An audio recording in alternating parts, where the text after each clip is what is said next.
This is the Ready Set Podcast, and here's your host, me, Joe Persinger. Hey, how's your week, you fucks? This month is cruising by. Klaus, can you kill that music? Thank you, sir. 3 weeks into June already. Wow! Well, what a show do I have for you this week. The juice is loose on Twitter. Fake news, NBC thinks Republicans are segregationists. Trump and Biden think they can cure cancer. And this lovely trash trio of dumpster fires called Cardi B, Miley Cyrus, and Nicki Minaj make an appearance in the staff report. And afterwards, I'm going to explain to you why, indirectly, Pete Rose will probably never be in the Hall of Fame. This is your one-stop shop current events and politics podcast. If society is a joke, then we're just here for the first set.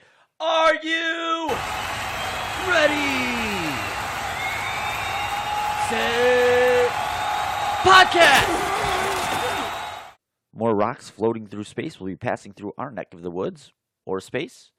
Would that be the neck of nothing? Or is this just redundant? That's it. You know what? Excuse me. I'm officially over this asteroid stuff. We're implementing a 1-week ban from floating space rocks on this podcast. And I'm not talking about the drugs. It's the same shit every week. An asteroid the size of such and such is passing through at 3.3 million miles at 18,000 miles per hour. It might hit us if so-and-so happens. Oh, shut the fuck up. You've been banned from the podcast for 13 days. We'll see you on episode 16. Do you know how I want to know if there's asteroids coming to Earth? I'm not going to need some article to tell me, let alone a fucking government. I want to look up into the sky and ask, what's that giant fireball in the sky? I tweeted actually a story out earlier this morning about objects orbiting the sun. It's actually a really cool article. I can't remember who published it, but it's on the Twitter account, Ready Set Podcast, PODCST, and I'll put it on our Facebook page. It's a good read if you like all this space stuff. All right, well, moving on here. Some news broke earlier this week. OJ is back. The juice is loose! On Twitter, that is. For journalistic and comedic reasons, the podcast is going to follow the juice as he learns to break verbal tackles on the social media platform. Actually, Klaus, let's mark it down. I think we have a new segment. What should we call it? The juice is loose on Twitter? We'll work on it. But put it in the bank. If you want weekly info on asteroids when it comes back, and OJ, you found your spot. This is your one-stop asteroids and OJ podcast. If he sends a tweet, we'll create a narrative. Dear God, I sound like MSNBC. All right, we'll stick with the original. Well, we're actually going to talk about MSNBC pushing misinformation on their viewers in just a second. Okay, so OJ came out this week and denied rumors that Khloe Kardashian is not his love child. In fact, well, he talked about it on Twitter, so play the clip, Klaus. Khloe, like all the girls I'm very proud of, just like I know Bob would be if he was here, but the simple facts of the matter is she's not mine. Now, one of the people who's spreading this... Okay, that's good. I'm going to be honest. I'm a little disappointed here. If the juice was her old man, at least that would explain the love for black guys. I still can't figure that one out. Sisters. Yeesh. Fake news correspondent Casey Hunt. Who the fuck spells their name Kasie? I mean, do you think you're fucking special? Anyway, Joe Biden is catching hell from the left for pushing the country's Senate agenda forward back in the 70s because he worked with segregationists in order to do so. So while reporting on the story, Casey, whatever, went on to say, actually, I think we have that soundbite. That's right, folks. The help earned their Slim Jims around here. Play it, Klaus. Still to come, Joe Biden references his relationships with two former Republican colleagues at an event in New York City. The only problem? They were both segregationists. What? What is that kind of crap? Oh, and she didn't apologize after the break? She said something on Twitter and alluded to an apology on her next show. Okay, fake news, MSNBC. Just remember, folks, I mean, once Trump is out of office, the mainstream media is going to go back to telling us the way it is.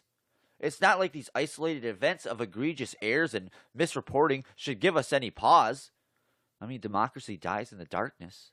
Because it's not like the media's hand has been caught in the political activist and agenda cookie jar. A quick lesson here. Back then, in the Reconstruction era, which was 1863 to 1867, Southern Democrats were the racists, not the Republicans, like what Casey Hunt would like you to believe and not apologize for spreading misinformation for, might I add. The KKK was founded by, yes, that's correct, Democrats who were oppressing black Republican-led governments and what we would call these days domestic terrorism. What would that breaking news look like in today's media? I wonder. What would it look like to take a reporter from today and put him in, we'll say like 1863. Wait, would that be no, it's got to be in a midterm election year. All right, so whatever the midterm election year would have been in that decade. We're going to put a reporter out there and see what happens. I'm Zach Winter, MSNBC, reporting live from a district heavily favored by former Confederate President Jefferson Davis. You know, Greg, these districts would be a lot easier to talk about if we could color code them. But I digress. There seems to be an attempted coup taking place here in the town square. This black Republican-led government has been hassled by rural Confederates for weeks, with the latest actions escalating. We have Democrats from all over the South marching in the streets, yelling at black Union soldiers. Our sources from within say it's only a matter of time before these Democrats hijack the local government. Hey, what's going on? What are you doing? Oh, is this future of the Speaker of the House, Nancy Pelosi? Oh my God! Wait, did you travel across multiple universes and space-time to get here? Please, say something. All right, move on. Nothing to see here. Please disperse. Nothing to see here, please. I promise I'll wait another week before I recycle that joke again. It's a weekly show, people. Weekly show. Okay, so we're plowing ahead here. Where are we at here? So we have who did this? Of course, I don't have the publication. Oh, that's very responsible of you, Joe. Okay, anyway, so YouTuber buys Michigan town and renames it Gay Hell in protest of Trump policy. Elijah Daniels says he's buying a tiny town to protest the Trump administration ban on pride flags at U.S. embassies. This was something that happened like a week ago. One of the embassies wanted to fly a pride flag, and they were told no. And rightfully so, because, that's not the official flag of the United States. So this guy decides to buy a town and rename it Gay Hell. And I guess there was no official word on what he paid for, but this town was on the market for about $900,000 a few years ago. So how does this thought process occur? I can only imagine it going, something like this. Hold on, let me get some volume here. I've got an idea. This Muslim ban is extreme, and I need to do something to protest. I've got it. I'll pay to be mayor for a day and impose my political beliefs on people that skewer Christians for doing the same thing that I'm doing, but it's different when I do it. Fast forward a few years later in June. God damn it! I thought that last protest was going to work. I need to take it up a notch. Got it! I'm going to buy a small commercial property that's considered a town and rename it Gay Hell. How could I be ignored? The press will eat this up. And then, $900,000 later, or possibly more. What the fuck is going on? So at a minimum, this fucking dick has spent at least $1 million, maybe 1.1, for what? To make a point? To who? Why? I pose these questions. Is this really about protesting? Or is this self-promotion disguised as activism, all in the name of racking up views and inflating your millennial hipster cred and ego all at the same time? Well, I'm going to answer those questions for you. No and yes. Hey, dickhead, if you really want to make a difference, why don't you take that $1 million and walk it into a VA charity? Maybe there's an LGBTQ 5000 charity you'd like to donate to. No? Perhaps you could throw yourself a pride parade while catering to the homeless with shirtless gay men throwing beads and pans of meatloaf into the crowd. That's not gravy, Greg! Not sure how you could dispense the mashed potatoes. You know what? Fuck it. Let's just take a giant vat of mashed potatoes, put them in big, gigantic kiddie pools, and let the homeless at it. If they want to eat it, great. If they want to bathe in it, whatever. We're not here to judge. That's still money well spent compared to the other two stunts this YouTube millennial wastoid pulled.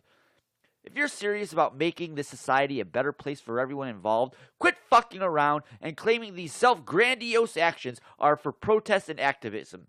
It's not. And your actions are beyond transparent. We all know it's clearly for clicks, views, and subscriptions, which boost your social media profile and fattens your wallet. You call 45 a fraud? You're the fraud. President of the United States. No puppet. And it's pretty clear. You're the puppet. It's pretty clear. God, I'm so glad I don't have to listen to that hag for the next 3 or 4 years, the rest of my life or whatever. Well, actually, I am going to be stuck listening to her for the rest of my life. But at least not as president. All right, well, the NBA draft was on Thursday. That's it. Next story. Jim Carrey has said that on In Living Color, we were warped out of our minds. As opposed to what? Now, Jimbo? You're unhinged. And you're a natural-born Canadian. Shh. And that's all I want to hear. Shh. Don't talk anymore. And quit drawing. They suck. Moving on. All right, so we got some Cobra Kai news. Not too long after the season aired at the end of April, it was announced that it will be picked up for a third season. And what is that, 9-10 months away? Wow! Season 3 is going to be clean up on aisle 6, Greg. And there are a lot of rumors out there flying around about the possibility of Allie, or also known as Elizabeth Shue, making a reprisal in the Cobra Kai series. She recently signed with a new agency. I think it's called Gersh. I don't know. I'm not in the fucking industry. She is actually, let me look that up real quick. Yes, that's right. So she signed with Gersh, and she is also starring in, well, I don't know if she's starring in, but, oh yeah, she is. Amazon's gritty superhero adaptation, The Boys, which premieres later this summer and on July 26th. Honestly, I think when I wrote this, I thought she signing, it shows you how dumb I am. I thought Gersh was like a project she was coming on to. So I just assumed like, oh God, this is probably not good news. But I have watched an interview where she did say she's aware of Cobra Kai. She has been reached out to. So it's just a matter of hammering out the details. Honestly, you can go on YouTube and any fanboy page on Facebook, and you can see everyone's got their own theories. I mean, these theories were being thrown about like 2 hours after the thing aired on YouTube or at the end of April. But as far as I go, I would, regard if she's I honestly doubt you'll see her in 10 episodes. I mean, that's not going to happen. They even put Kreese in 10 episodes. I think he was in maybe 40% of it, maybe. I mean, maybe he was in at least a little bit of each episode. But either way, I mean, I don't know if I would like to see her in a role that big. I mean, what are you going to do? How is that going to work, really? So, yeah, I kind of would like to see her come in and, if it's not an on-screen role or at least something where they can incorporate her through Facebook, or Skype, Facebook, something like that. But, again, we're 9-10 months away. Who knows where they are, if they've even written this thing yet. But I definitely know from what I've watched and listened to on podcasts of from Ralph Macchio talking, it sounds like this next season's going to be about them cleaning up the mess that they created in season 2. So we all look forward to that. All right, let's get on to the next one. All right, so we talked about this last week on the podcast. As some of you know, I am a huge fan of GTA Online. Not really as of late.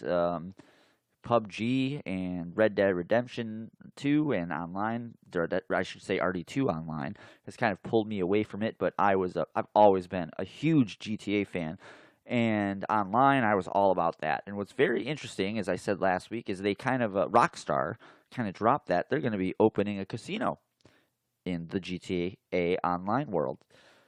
So they put out first there was just kind of a little tease. It was just like a GTA Online casino little GIF going on, and then I believe this is dated sometime this week. Oh, June 20th, so a few days ago. They released this. Here, I'll just read it out to you guys.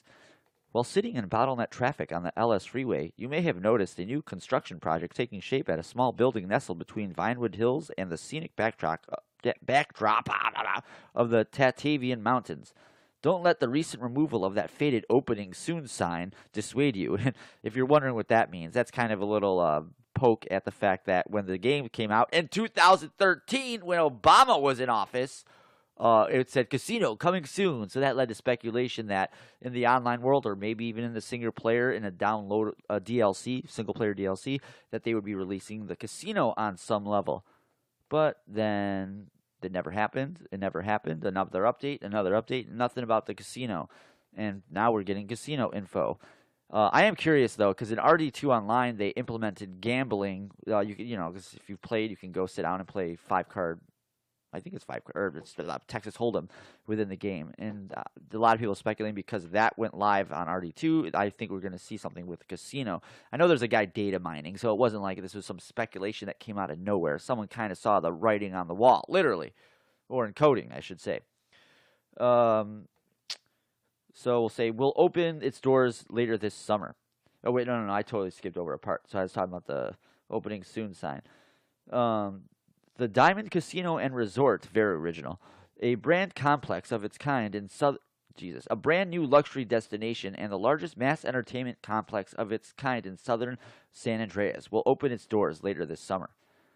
With something for everyone, the Diamond Casino and Resort will feature lavish amenities, exclusive shopping, first-class entertainment, and state-of-the-art gaming facilities. Yes, because when I sign on to GTA Online, the first thing I think of is, I want to go shopping.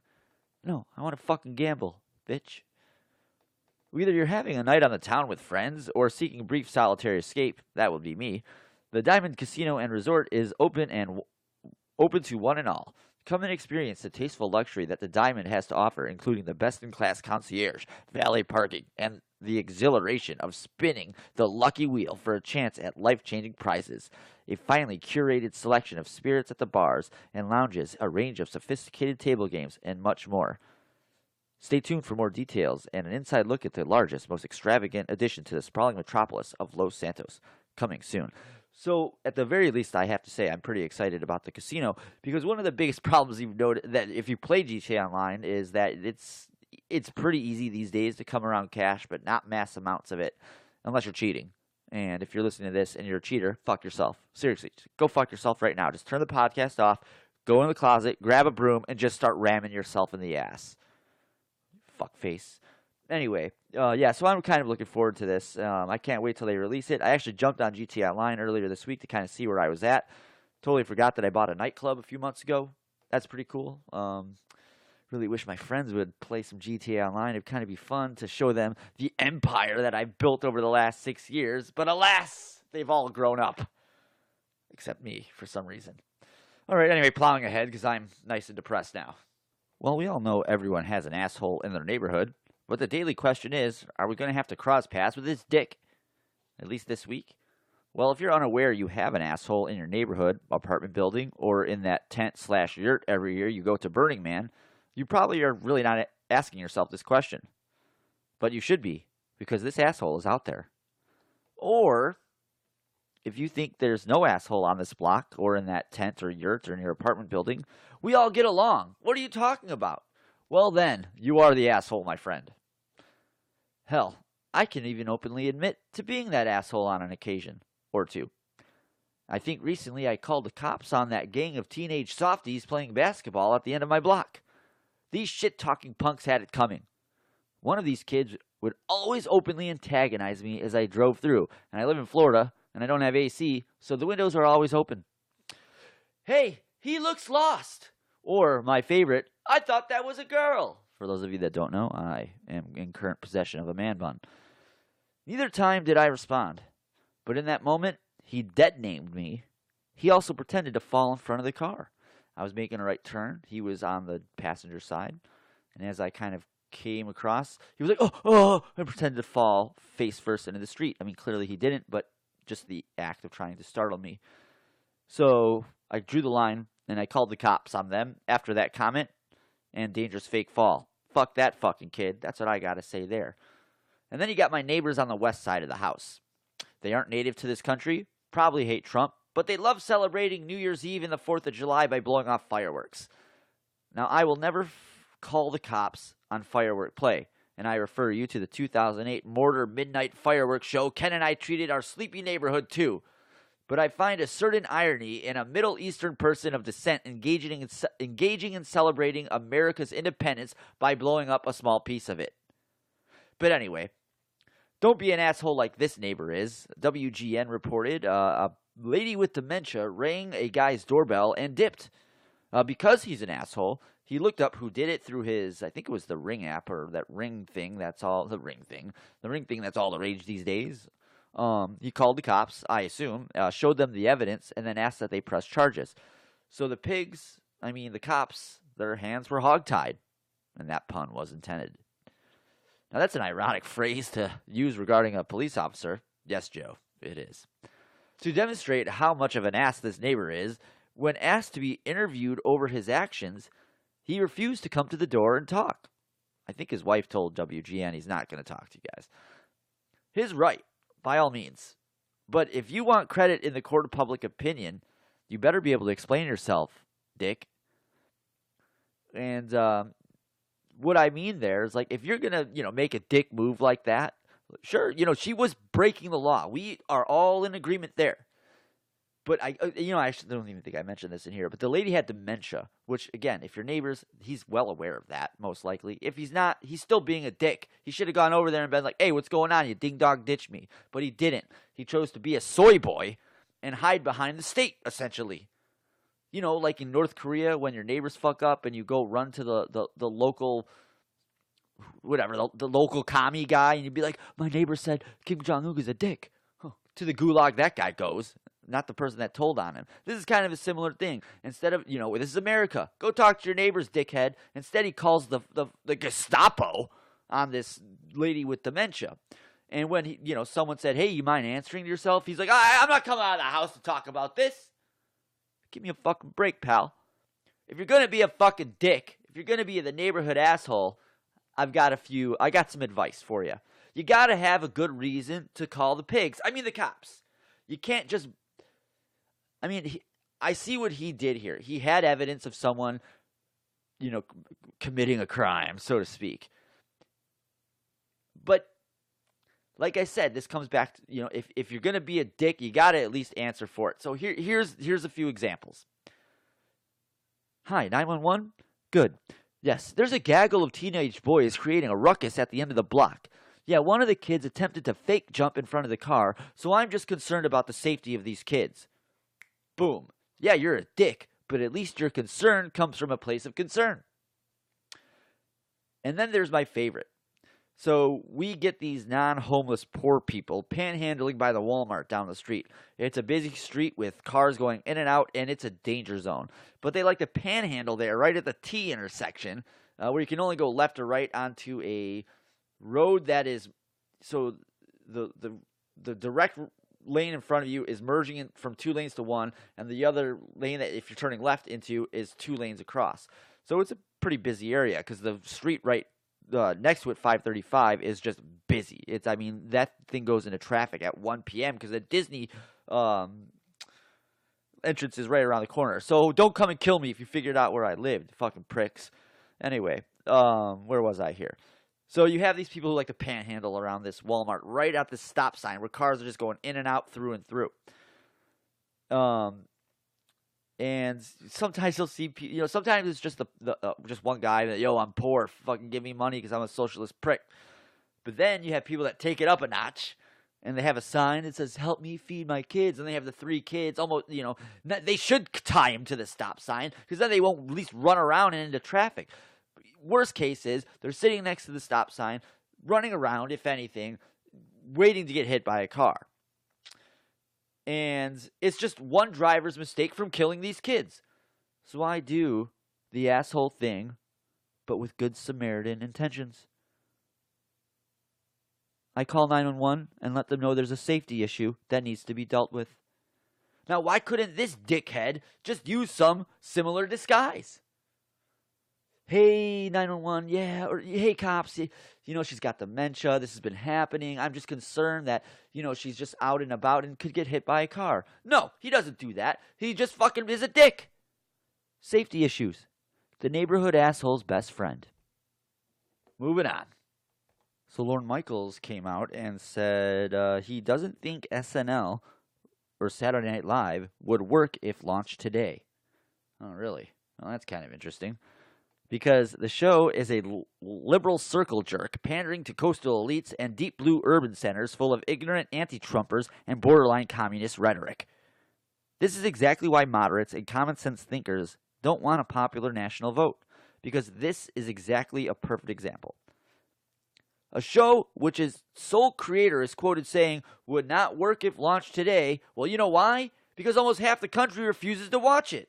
Yeah, imagine that. You alienate 45% of your audience, and the show suffers for whatever reason.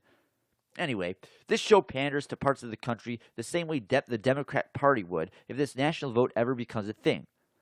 But we all know the left only wants the national vote because right now they're shifting so far to the left it isn't going to win anyone over in flyover country. So go fuck yourself, Lauren, and your outdated variety sketch liberal circle jerk show. Plowing ahead. All right, so I want everyone to just do me a quick favor here and just imagine you're a small business in this big giant mall. Okay, I know this is already kind of outdated, but we'll say it's the 7th. No, we're not going to do that. Just imagine you're a small business in a giant mall. We're just going to pretend malls are still relevant in our society. And in this giant mall that has small businesses that range from kiosks and small businesses like yours to mid-level businesses with one giant conglomerate that attracts a lot of foot traffic and monies and just dominates business in general. But there's one problem. There's a giant neighborhood on the other side of the highway that is known for its high crime rate and overall saber-rattling demeanor, and its petulance for violence and conflict. Now, of course, you haven't forgot about the time a part of the mall was illegally taken over and zoned into housing for this part of the street from a commercial zone, all because the guy running the big conglomerate that controlled the mall didn't want to do anything about it. And I'm talking about Russia annexing Crimea, if you're kind of lost. And I don't blame you. So in order to quell this neighborhood bellicose nature, the kiosks, the small businesses, the mid-level businesses, they all team up to create what's called the MTAO, the Mall Treaty Alliance Organization. Now the mall has an interior and exterior security front, human and electronic. So even if the surrounding neighborhoods decide to align, they won't be able to overcome the MTAO forces. That's Mall Treaty Alliance Organization. The idea here is if the neighborhood attempts to take a piece of the mall over again, history's not repeating itself. We're all going to kick in our fair share to keep the mall from being looted or worse, lose more property without being compensated. So how does this plan work? Easy. You're going to pay a fee based on the percentage of your quarterly or yearly earnings. And in the event of a situation, you might have to send a few of your employees out to help the MTAO forces. But it's for the greater good. It's, in a sense, a form of socialism. And when I say MTAO forces, I'm just really kind of jokingly saying like security guys. It's not like you're sending your employees to war. You're just saying, hey, you're going to have to be security this week. It's the treaty we signed. It's the deal we have. Hey! Anyway. The big businesses are going to take on a larger chunk of this financial burden, where you, the small business, you won't have that much of a burden. So why not? What do I got to lose here?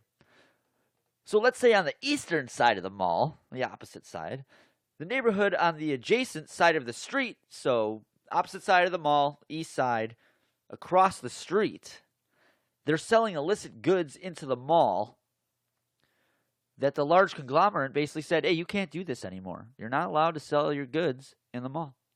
So quit. You're not a vendor. Get out. And time again, the mid to small businesses have been buying from this group against your wishes. Sure, a deal was in place because the old guy running the conglomerate gave them pallets of cash to get them to fuck off and not sell stuff, but yet they're still selling stuff. Of course, it only emboldened them. But after the fourth time of getting caught, the conglomerate has had it. The biggest store on the block is done. They want to go and enact the MTAO, the Mall Treaty Alliance Organization Treaty, requiring you to send them a few of your employees to help with the cause. But there's a problem. You don't want to. Why should you? Ever since you signed up for this treaty, your security costs have come down dramatically. Once you realize this deal you signed on to shifts the cost of security to the conglomerate and the businesses or two underneath it, you've been able to shift monetary units from a security budget to upgrade different parts of your store. So it's working out for you. And to your benefit, you have better infrastructure, better day-to-day life for your employees. You can have that pizza party every Friday and not be buried from the cost of it. You pay your rent and electric 4 months in advance, and you have finally given yourself that nice fat raise that you think you deserve. Life is good. But now this conglomerate thinks you need to pay your fair share. But let's be honest. You've been underreporting your sales. You've been finding rationales to not enact the treaty that you wouldn't have done before this treaty was signed. And not only do you not want to pay your fair share, but sending your employees to act as blanket security force just seems like a waste of time and money, even if you barely contributed 0.09%. Whoever is running that small business needs to go fuck themselves. That's where I stand. So if you've been sitting here this whole time thinking like, oh, that Joe loves small business, that's not the point. And my point here is twofold, I think. This is why socialism will never work. And this is also why the NATO alliance is bullshit. Bullshit! Hey, Europe, the Americans aren't your private mercenary force. You're not interested in paying your fair share? You're on your own. Now, in all fairness, I'm sure having a strategic presence in Europe and various parts of the world is beneficial to the USA's foreign policy. I get that. But when we're the ones footing the bill so Germany can have high-end social policies, or so these French fucks can have short work weeks, or these lazy Spaniards can nap in the middle of the day, I'm a little skeptical. Iran is out of control. They're attempting various hijinks to provoke the U.S. into a war. I mean, did we see what happened this weekend? We're going to get to that a little bit later. And of course, our European allies are trying to have their cake and eat it too. They still want to do business with Iran, regardless of their bellicose rhetoric and behavior. But when the warhawks start swarming, all of a sudden France and Germany and the smaller businesses in the mall aren't feeling NATO all of a sudden. Go fuck yourself, EU. When America tells you to jump, you should ask how high and would you like a beer and a croissant while I jump? NATO. What a fucking scam. I haven't said this in a while, but I'm getting a little fired up, Klaus. A little fired up. We got a Trump-Biden cancer bit to get to. I hope we can get to the staff report this week. Get him fired up, folks. So Joe Biden has been in Washington, D.C. since the land was surveyed after the revolution. Okay, that's exaggerated. But he's been there since segregationists have had seats in the Senate. Well, Sleepy Eyes apparently wants your vote so he can cure cancer. I promise you, if I'm elected president, you're going to see the single most important thing that changes in America is we're going to cure cancer. And how did the media react to this?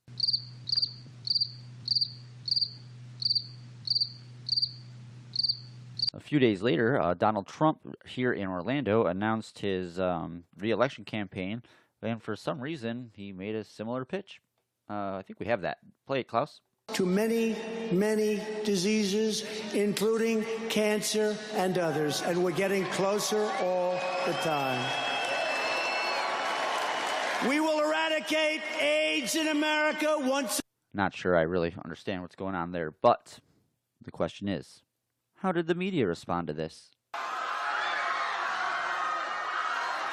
Fucking fake news media. They say they're not the enemy of the people because democracy dies in the darkness. Really? Sounds more like a bunch of truckers attempting to explain why autonomous trucks are racist and will kill you. Go fuck yourself, media. Especially you, MSNBC. You're on my shit list this week. So as I alluded to earlier in the NATO rant, we have a little kerfuffle with Iran. And Trump is trying to deal with it the best that he can here. So late Thursday night, if you haven't heard, Trump called off an Iranian airstrike while the various teams waited for mission approval. You know you've seen that scene in the movie where you got the pilots and the commander, and they're all just sitting around, and what the Hollywood version of it is the roughnecks like, hey, the bad boy guy. Hey, what are we waiting for? Let's get going, guys. And clearly what's going on here is they're waiting for approval from the president. But if you were like me, trying to follow your story through this phone or podcast that reported on it yesterday morning, you'd think the president aborted the mission as the planes were in the air. Fake news. in an interview with Sleepy Eyes Chuck Todd that I think airs tomorrow on Meet the Press, Trump clarified what really happened. And I do believe we have that sound cloud.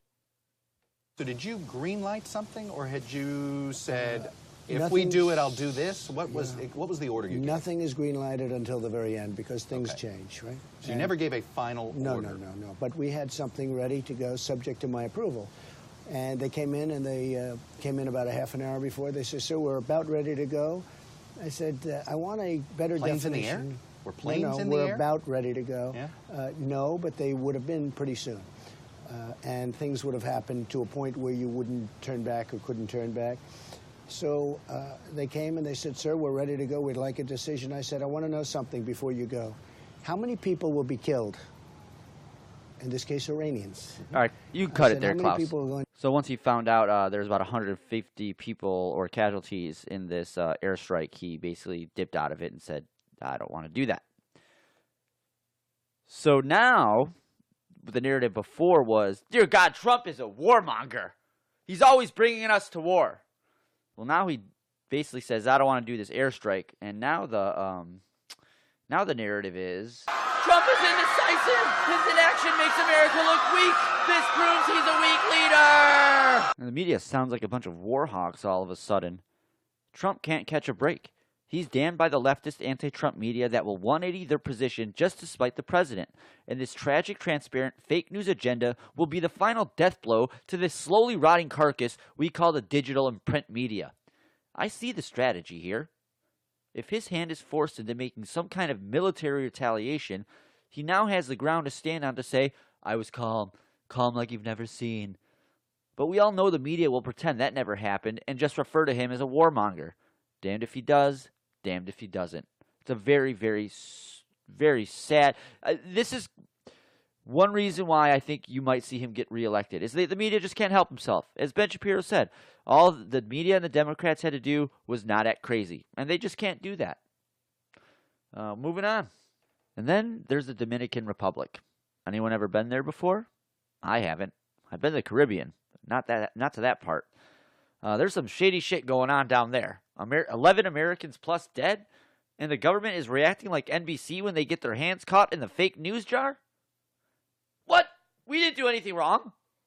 I can sit here and speculate and push fake news, but let's be honest. I'm not MSNBC. Just kidding. If the government is acting like they have nothing to hide, then they probably do. Even if it's simple as freaking out about losing tourism dollars. Well, guess what? That's already going to happen. And now the government is showing its ineptitude when it comes to handling a simple problem like this. Do you know why MH370, the plane that went missing, why it really went missing? The government. It's inept. No one from their air defense forces bothered to intercept a plane. A phone call away. Think about that. I actually think if someone was standing there watching the radar and said, that's not where that airplane's supposed to go, we better intercept that. At least we'd have an idea of what happened. We could get a visual on what's going on. So I can only imagine this is probably just related to government mismanagement. So don't go to the DR unless you want to be DEATH. All right, you know what time it is. Let's get to the staff report. In my hand, I hold the staff report. Well, fake news. NBC is reporting that Belcalis Almanzar. Oh, God, I'm going to sit here and try. I'm doing this. Belcalis Almanzar. That's this person's name. Will be indicted in felony charges from a brawl strip club last year. Oh, my bad. I should use this dumpster fire of dumpster fire's stage name.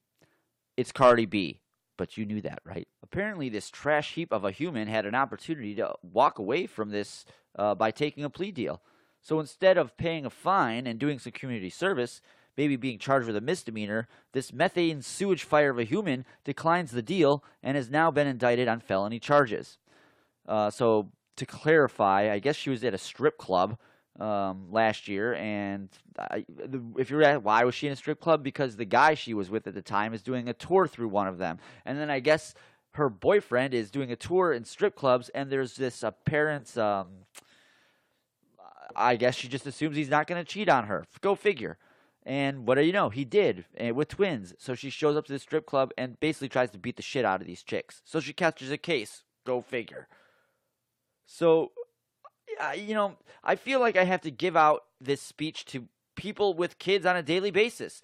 And I'm not one of these self-righteous fucks that have kids, limit their interactions to only their kids, so when they go to their shitty serving job, they end up treating their coworkers like they're annoying kids.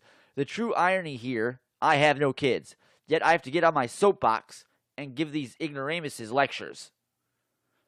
So here we go. This is my lecture here. Lady, you have a kid. That kid should be the focal point, a motivator in your life. The main drive shaft in your life shouldn't be that rando backstage you've been jerking off all week. It should be your kid. And then on top of that, you have a career. There's a marketing division, multiple divisions behind you. And these people, like your kid, depend on your professionalism and responsibility to get through this day-to-day slog in the studio, in the tour. It doesn't matter. Scores of people are depending on you. And if this responsibility is too much to handle, if it's putting you in a pressure cooker, being a mom, on top of having to perform on the spot during your career, then why did you have the kid? It makes no sense. If you want to brawl with Nicki Minaj or some random sisters at a strip club, why have the kid? The only conclusion I can come to is that you think the kid is some kind of fashion accessory. Clean up your behavior, you fucking piece of shit. And then we got this. Now, speaking of dumpster fires, were you aware Nicki Minaj and Miley Cyrus were feuding? I didn't. And Nicki, unlike Trump, isn't holding back any retaliation. She said, quote, on a podcast recently, Purdue chicken can never talk shit about queens, unquote. And if that wasn't shots fired, well, she followed it later with this quote. I mean, I guess this would be the equivalent of bombing someone's oil refinery. I had just seen her after she sucked Mike Will's dick in the studio, unquote. Holy God.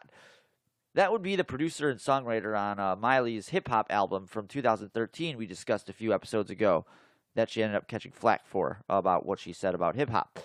Maybe that's why Miley hates it? I don't know. So why is this original dumpster fire known as Nicki Minaj lashing out? I highly doubt this is related to petty matters whatsoever. Oh, what's that? Miley said, I love you, Nicki, but I listened to Cardi B? That's what prompted this response? Okay, hold on. I don't even know if I was this clear about this. So these two quotes that she said on a podcast, I believe yesterday, stems from the fact that, I see. In one of Miley Cyrus's songs, she says, I love you, Nicki, but I listen to Cardi B. Those are some solid lyrics right there. I mean, that's solid music writing. Solid. I mean, I think I see a Grammy in her future. And this is what prompted the response. You know, every time Nicki picks a fight, it always seems like she's hawking something. Hey, tell your people it's not the 80s anymore. We can see through your social media marketing talking shit campaign. If you really want to sell records, put out a sex tape. It worked for Kim K, and she was a nobody. But here's what's interesting. This feud started in 2015 over Miley taking sides with Taylor Swift in a fake news New York Times article.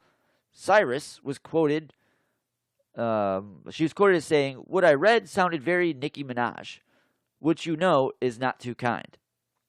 Well, that's an accurate portrayal. Days later, in that same month in 2015, when Minaj won an award at the VMAs, she said this to Miley Cyrus, who was hosting the Dying Award brand show. Klaus? Now, back to this bitch that had a lot to say about me the other day in the press. Miley, what's good?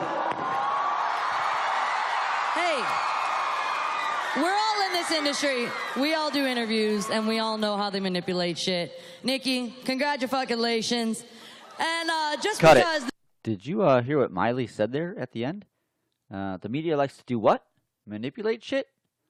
But when it comes to Donald Trump, they are 100% objectional and are not biased whatsoever.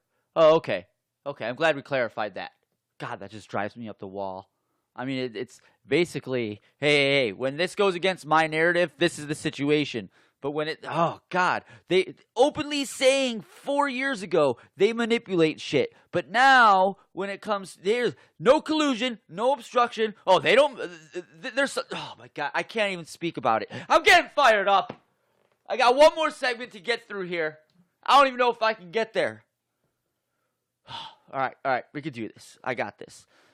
All right, so this part of the staff report is going to be brought to you by Joe's Sports Corner, my former blog. Well, it is still a blog. I just don't write anymore on it. What's the point? Who reads? It's all about podcasting now. So anyway, Joe's Sports Corner will basically be converted into a segment on this podcast. Anyway, what do we got here? Tampa Bay Rays to explore splitting games with Montreal. The Rays have received permission from Major League Baseball's Executive Council to explore a plan in which they would play home games in both the Tampa Bay area and Montreal, Commissioner Rob Manfred said Thursday. So I guess Montreal is going to... Montreal's flirting with the team after losing the Expos back in the mid-2000s. Well, Tampa, I'm going to put it to you this way. If your girlfriend just got permission from the state to go fuck that loser she met back in a bar in college, well, let me put it this way. You both are fucked. Yeah, I said it. You both are fucked. We'll probably be calling it the Montreal Rays very soon. That's unbelievable. What is Tampa doing? And have anyone ever been to that stadium? It's crap. Absolute crap. I think they originally built it to try to lure the White Sox down there in the early 90s or something like that. Good God. All right, anyway, let's get to this is the main story in well, God, I can't even speak, in the staff report brought to you by Joe's Sports Corner. So Major League Baseball can be a giant joke. As states legalize sports books, or more specifically the Cubs even think about putting a sports book in Wrigley Field, and then on top of that you have TV, which is, just viewing the game on TV is a more comfortable experience than actually going to the park. And a lot cheaper, might I add. And now they want to distort the view by placing netting from foul pole to foul pole, which I believe the White Sox just committed to doing for next year. I mean, I get fan safety is important, but dear God, are you going to discount those shit seats now too? Probably not. As we've covered with airline fees, restaurants taking wages back. Anyway, I digress. But now that sports books are coming to the legitimate side of the law, it's obvious what the writing on the wall is. Sports gambling is the future, for whatever reason. So why does Major League Baseball hang on to its draconian stance on gambling? The good old boys, the Commissioners Club, are all reinforcing their predecessor's point of view on Pete Rose.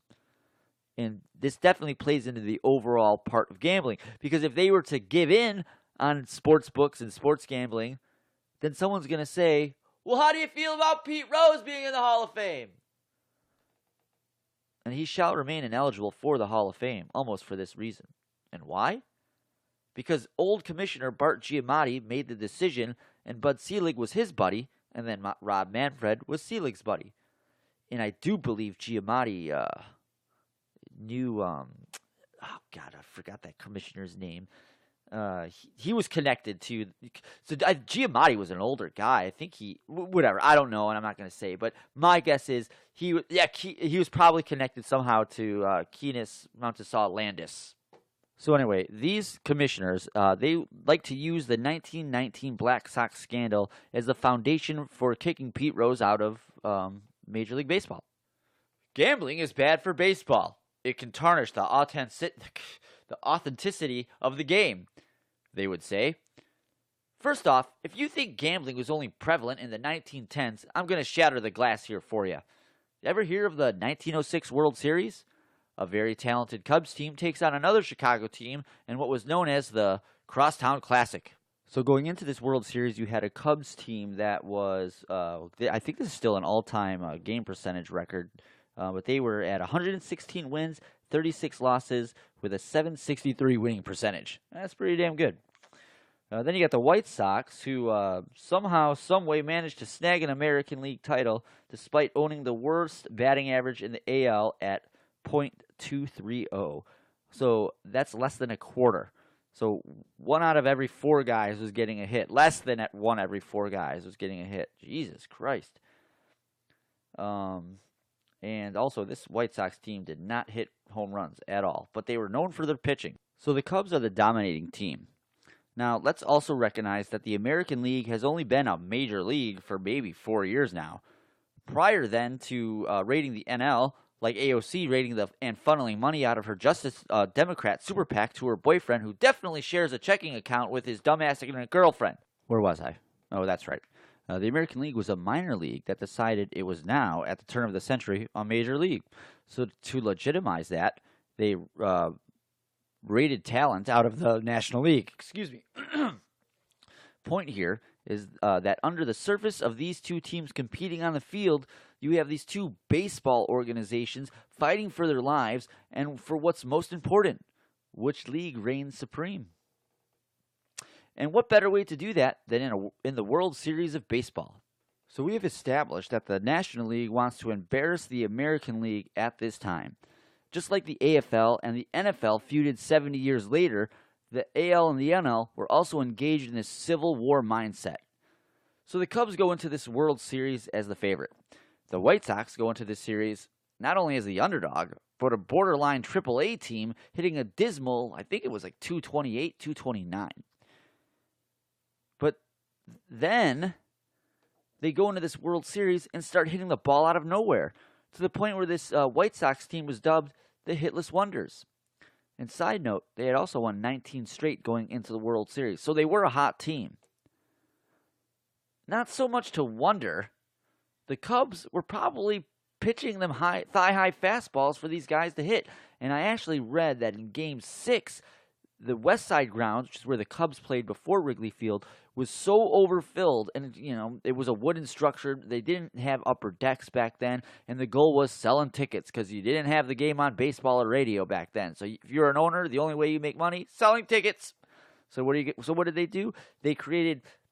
They did a standing room only in the outfield because it was a really big park, and they just roped off that park. So the rules of the game were if a ball rolls into the crowd, ground rule double. And that definitely aided and helped the White Sox out, apparently. And where was I here? So this is what I'm proposing, basically, in this situation. To get back to the original part of this piece. The Cubs threw the 1906 World Series for a payday and got away with it. But, Joe, how is this possible? I'll tell you how. Money. Duh. Did you know that 115 years ago, professional baseball players had a job in the off-season? Let's say you and your buddy walk into a bar looking for a cheap whiskey drink, and when you place your order, you say, "Holy shit, Greg, it's Johnny the Ghost McGoible. He used to play third base for the New York Highlanders." So it's not like these players were rolling in dough like they are now. Salaries were pretty low back then. And it's not like the owners were providing players with the tools of success like they are today. There were no batting cages, I can tell you that much. So they wanted money, the players, and they needed the money, the players, and they loved nothing more to stick it to their employer at the same time. George! Dugouts were notoriously small, as were the locker rooms, and players were responsible for washing their own uniforms. The professional baseball grounds resembled what our society would call a shitty baseball field, and owners like Charles Comiskey were so cheap they'd sit pitchers and players so the player couldn't meet their incentive bonus from their contract. And actually, specific to the 1906 World Series, when the Cubs won, Comiskey, he gave the players a $15,000 bonus to split up. But he ended up just taking their pay from the next season and giving it to them as an advance. What a prick. And also, free agency didn't exist back then. So if you signed with the Detroit Tigers, the reserve clause had you stuck there until you were released or traded. Now that's collusion. So I think I've discussed the position these players were in on a day-to-day basis, kind of beyond length and in some detail. And it was a struggle back then for decent working conditions and fair play for players, or fair pay for players. And it's more obvious than not that these players had the opportunity to make a few extra dollars and not get caught. I mean, who would see this coming? The gambling, that is. Throwing the 1906 World Series is what I'm referring to. And I'm going to end this by saying this.